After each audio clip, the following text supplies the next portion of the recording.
Greta a été humiliée, elle a dû embrasser le drapeau israélien. Alors nous appelons et nous... Bonjour, c'est Austin pour les répliques. Je me trouve à la place République où une mobilisation a été organisée par la France Insoumise. Et durant ce rassemblement, j'ai pu interviewer Emma Fourreau, députée européenne, qui a accepté de répondre à nos questions.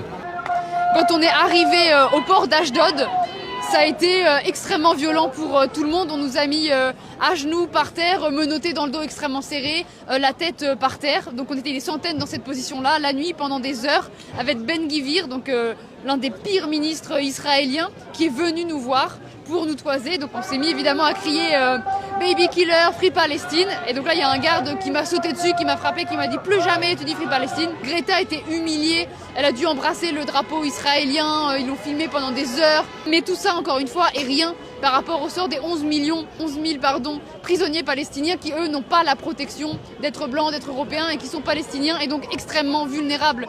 En Israël, on a bataillé pour avoir nos médicaments parce qu'ils refusaient de nous donner des médicaments. On a bataillé pour nos avocats parce qu'ils refusaient de voir nos avocats. Notamment moi, on m'a dit c'est la deuxième fois que tu viens ici, tu n'as aucun droit, tu ne verras pas ton avocat, tu vas aller 1 mois en prison toute seule dans une prison à haute sécurité.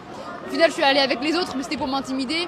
Ils nous ont bandé les yeux, notamment avec ça. Je l'ai gardé parce que ça fait aussi un foulard pour la tête. Et toi, en tant que député, quel est ton ressenti vis-à-vis déjà de la France et ton ressenti en fait personnel?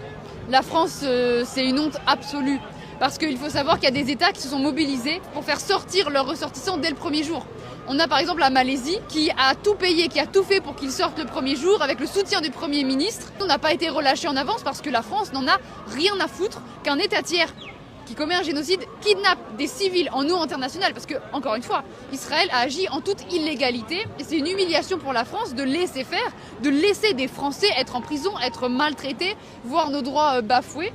Mais y compris quand la Grèce a envoyé un avion pour venir nous chercher, donc encore une fois la Grèce, pas la France, on a atterri en Grèce, on pensait que la France nous paierait les billets d'avion, nous accompagnerait.